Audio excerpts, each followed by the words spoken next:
once you hit 27, that's kind of a fork in the road for a lot of folks where some friends are going this way and other friends are going this way. And I said, Yeah. you get to kind of choose what path you want to take now. As soon as you walk into a room, somebody is judging you based off of what you look like, How you're dressed.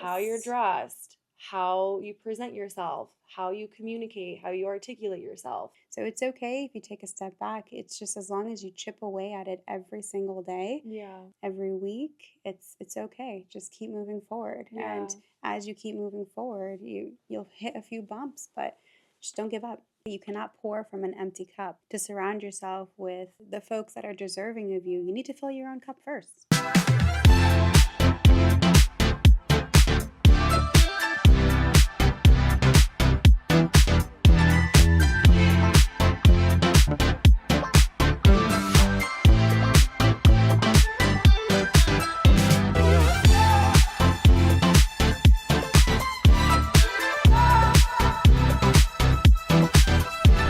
Welcome to Women Talk Wednesday, episode 2. We made it to episode 2, guys. Super, super happy to be here with my mentor, best friend, sister, Melanie Corey. I love you. Soul sister, Diana Wassel. So we like to start every episode with a mantra, and we decided today's mantra is I create my environment. Yes. The last time we talked about how you need to live your authentic self. And so this time we wanted to dive into how do you create your authentic self, really? Or how do you motivate, inspire, and drive that authentic self? Yeah, you can have all of that in you of knowing who you are and what you want to be and what you want to achieve. But if your environment doesn't reflect that, you're not going to get anywhere with it. And you can try as hard as you want to still create that person that you want to be in an environment that's not serving you. But ultimately, what we've both found is that never works. Like we'll dive into all of that as we go into today's episode. Yeah. But definitely creating your environment and making it something beautiful can push you forward and progress you in so many ways. But kind of like the opposite of that, which is what I wanted to ask you, is how do you eliminate things that are not serving you and that are not creating that perfect environment? So I wanted to ask you, Melanie, of any times in your life where you had to walk away from a toxic situation.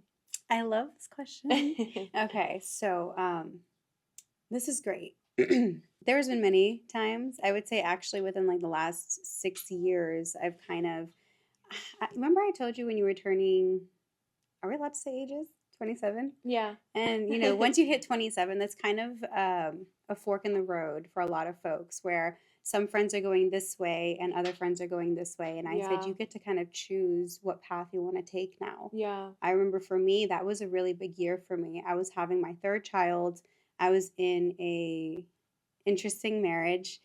Interesting to say the least. Nice word. And and I think that's when I started to decide I wanted to be my authentic self. And a way that I did that was to start becoming more self-aware of my environment, because there's that theory that you are the average of the 5 folks that you hang out with, or the 5 people that you spend the most time with. Yeah. You're the average of that. Yeah. And I didn't really become self-aware until I was asked the right questions.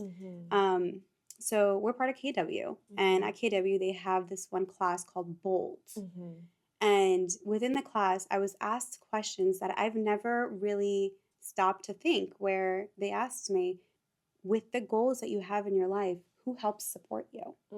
With the goals that you have in your life, who inspires you, and who, okay. Bye-bye, Fly. You're not a part of our podcast, Fly. You gotta go. With the goals that you have, like who's at home? Like when you go home, do you feel as if you're supported? Do you feel as if you are inspired? Do you feel as if you can, move mountains with the environment that you're in? And I remember that day, the very specific day where I was being asked these questions, and I started crying because I said, oh my goodness, I don't like the environment that I'm in.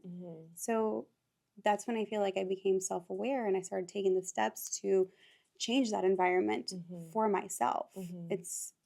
There is such thing as being loyal to a fault, Mm-hmm. because folks like us, we're very empathetic Mm-hmm. and we really pride in our loyalty.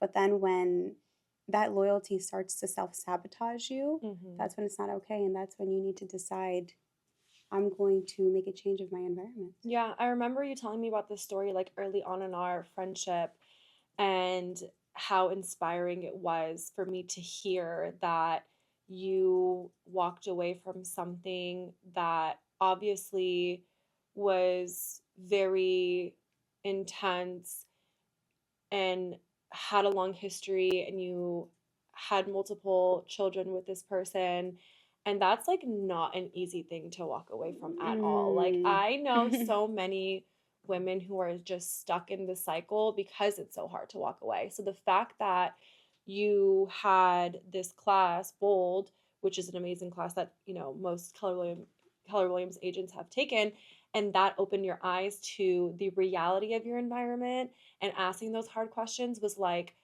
oh my gosh, like I am not where I need to be in life Mm-hmm. because I'm stuck in this relationship that's not serving me. And like with the years that you had put in, and the history and the children and how intertwined your lives are at that point, it's almost easier to just stay.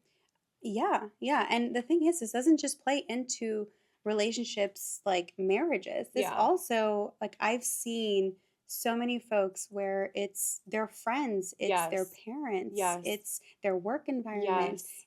It takes a special, and humble brag, it takes a special bravery inside Courage. you. Mhm. Yeah, courage inside you, where Mhm. you decide, I'm going to be selfish for myself and put myself where I know I deserve to be. It's self love. Self Yes. love in its like best form is Yes. And that's so true because, like you said, it's not always your marriage or your relationship. It can be friendships, it can be relationships with your family, it can be jobs that are not serving you. So, with me, I always give people the benefit of the doubt a little too much and make excuses for them and their behaviors that hurt me, because I'm like, oh no, you don't know this person. They just have this going on, or they just have this problem that they're working yep. through, and I can help them. I can bring joy in their life, and I can bring them up, And then you realize, like, if you're here and somebody is here and you're trying to help them up, it's going to bring you here. Yeah. You're going to be kind of getting dragged down while you're trying to help pull that person up. They're draining and draining and taking, and you're giving and giving. And then at the end of the day, you're like, whoa, how did I get to this place where I'm so low and I'm sinking? The vibrations just don't align. No. And so I feel like I can see this with you is like if you're in a situation where you're around somebody or a group of people and you leave there exhausted, that's a Yes. red flag. 100%. And that's what I started to realize when I Yes. started to realize, like, oh my goodness, I'm walking on eggshells. I am Yes. exhausted after like talking to you. Yes. It's too much. You have to Yes. become self-aware enough to say, I'm going to do better for myself and create that environment that I best blossom in. Yes, and it's kind of hard for girls like us to do that because we never want to like let anyone down or be mean or hurt anybody. So we stay in those situations for a little bit longer than we should because of those reasons of not wanting to hurt people. But in the long run, you're not only hurting yourself, but you're actually kind of hurting the other person because you're Yeah. enabling their behavior. Yep. So when Exactly. you walk away, it's not only serving you, but it's serving that other person as well. If they want to take that help. If they want to take that help, or they victimize themselves, and just will blame you until the end of it, which is fine too. You can be the villain in someone's story sometimes. I'm perfectly fine being the villain nowadays in people's stories. I do not have a problem doing that. But I think it comes with learning experiences over and over again, sometimes the hard way, Yeah. for you to wake up. Because people, I mean, we can sit here and preach this all along, and there's probably people listening that are going to be like, oh, I'm probably in a situation like this, and I still haven't learned my lesson. So you kind of have Yeah. to learn those lessons and go through those trials to really one day wake up the way that you did at that Bold class and be like, wait, this is not for me anymore. I have to walk away. And I've had to do that myself with relationships and friendships. Unfortunately, it's even harder sometimes with friendships Yeah, because, thousand like, percent. it's like, you're losing a best friend and someone that you have such intense memories and close experiences with, and you think that that person's going to be in your corner forever, even more so than like a man would be. So that's really hard too. But then when you realize that this person is like, again, just not serving you, not meeting you at that same vibration of wanting to be spreading love and joy and enlightenment and abundance. As a girl, it's very hard to be friends with women that are insecure or jealous or have, issues within themselves because they're going to project that onto you. Yep. I remember sitting there and being with a group of friends, and one friend compliments me about something, and then my so-called friend would be like, "Wait, what about me?" And it's like little things like that you start picking up on, and you're like, Yes, "Wait, yeah, like, yeah. why are you not just happy for me? Mhm. Why do you have to make Mhm. everything about Mhm. you?" And those little things, and in your mind, you kind of make excuses. Oh, it's okay. Maybe they just need It's a the boost of upbringing, or confidence. it's the culture, Yes. or it's they're going through some bad times. Like Yes. it's yeah, You it's make every not. excuse in the book for Yeah, them. And I yeah. did that for so many years with, a few people in Mhm. my life. But what's on the other side of walking Yes. away from those situations? Yes. That's a beautiful thing. Yeah, so that'll lead me into my question for you. As a woman entrepreneur, Yes. how do you create your environment, or how do you control your environment? Yeah, so for me, I take a step back and realize things on a bigger picture, right? So when I'm looking at being a female entrepreneur, I think of it on a bigger scale where every single person, whether you like it or not, is being judged Mm-hmm. on some level. As soon as you walk into a room, somebody is judging you based off of what you look like, How you're how you're dressed. dressed, how you present yourself, how you communicate, how you articulate yourself. Mm-hmm. People are making judgments based off of all of those things. So, knowing that information and then being a female entrepreneur who wants to be very, very professional and very successful and taken seriously on a certain caliber, you have to take those things into consideration. And for me, coming from the fitness world and having the background that I did, and, just wanting to be this like young, hot, flirty chick, I was like, wait, I don't want to be perceived as this person that is not going to be taken seriously in the business world. So I had to take a step back within myself and say, I might think that the way I come off, this fly needs to go away. Mosca. I might think that the way I'm approaching situations is super innocent, but the way it might be perceived from the other side could be taken in a way that is not um, constructive to my goal. Yeah, that makes sense. So I am very mindful about how I present myself. I make sure to not ever blur the lines between business and professional. You can still have fun with it, but you have to know your audience, Yeah, right? So, always. Yeah. so that's really what it is for me. Is coming from a place of professionalism, knowledge, you know, having a helping hand, wanting to give the best quality service for my clients and for the industry that I'm in without coming off too much like, oh, like just like, loosey goosey, I'll say. I mean, once you sit down and get to know you, that's honestly that's the goal, especially in our industry. Our goal is to because we're in sales, we Hmm. have to get you to want to be in front of us and allow us to offer you our services. So I hear what you're saying. You've got to present yourself. It's just like when you're walking into a model home of a builder, you want to be able to be sold off of that model home. You Yes, are a walking commercial for your services. absolutely. So, yeah, I hear you. So it's kind of like how you've created you know, created yourself as a female I entrepreneur, mean, you're create your a brand. environment. Yeah, as a Yeah. real estate agent, you have to realize like you're a walking brand. So everything that you're doing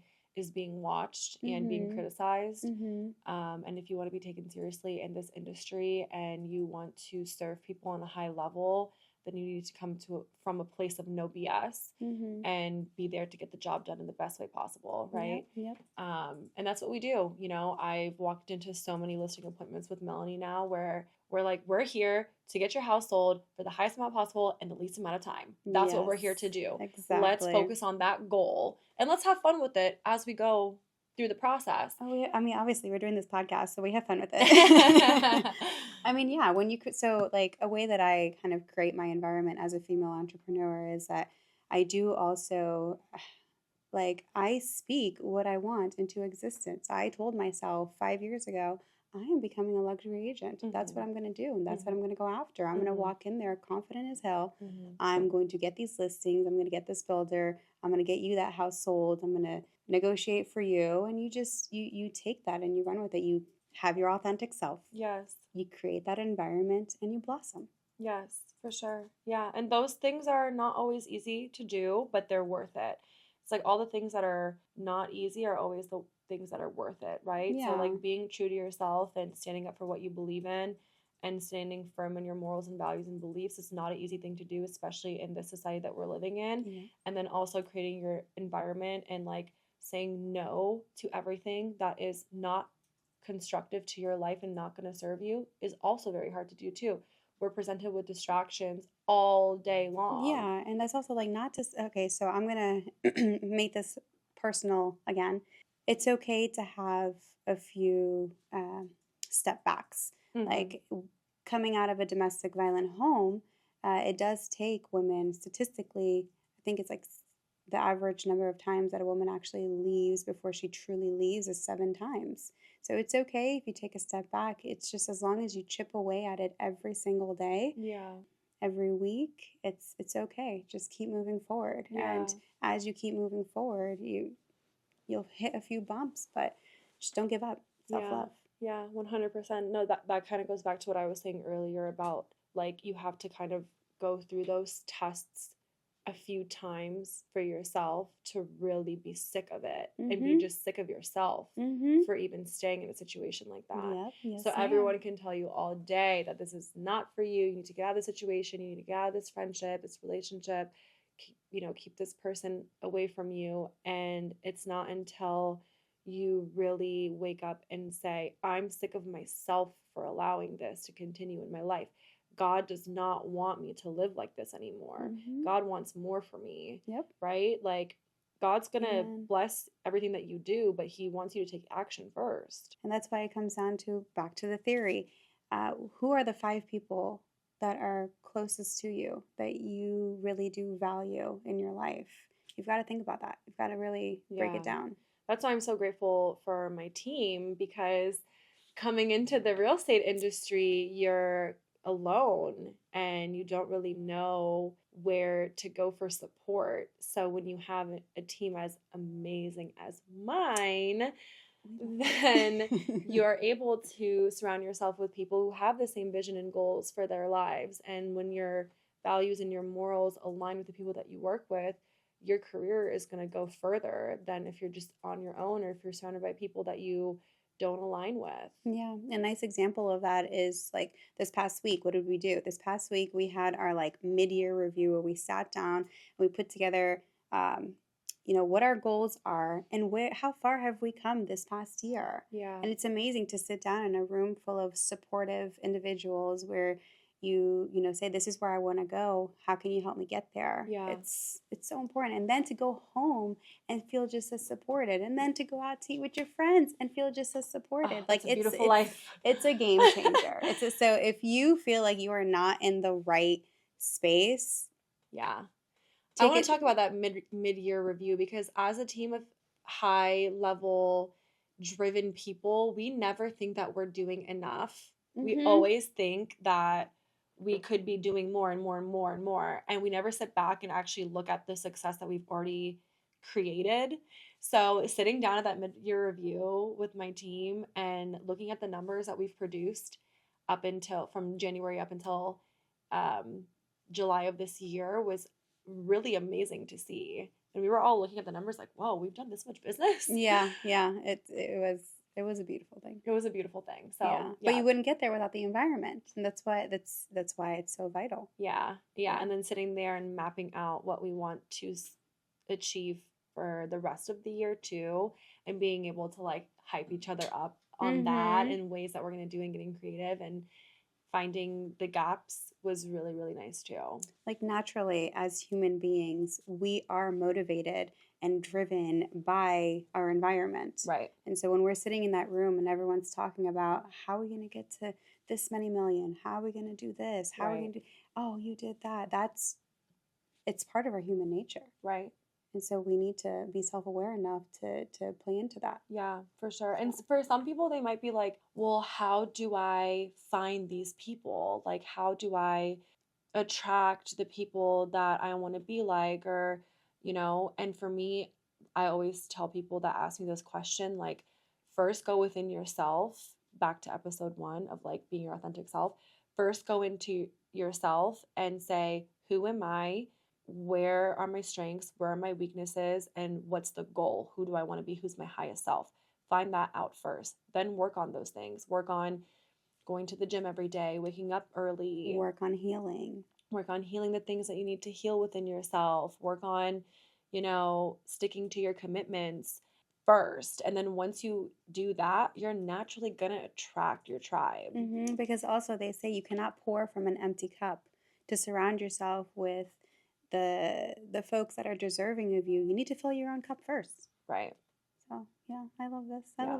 I love this episode. Yeah, so fun. We haven't been able to like sit down and have like a heart-to-heart conversation in a little while because we've been super, super busy. Yeah. And traveling and all the things. Yeah. So it's good to sit down and catch up on everything. But let's pivot to the real estate world. Yes.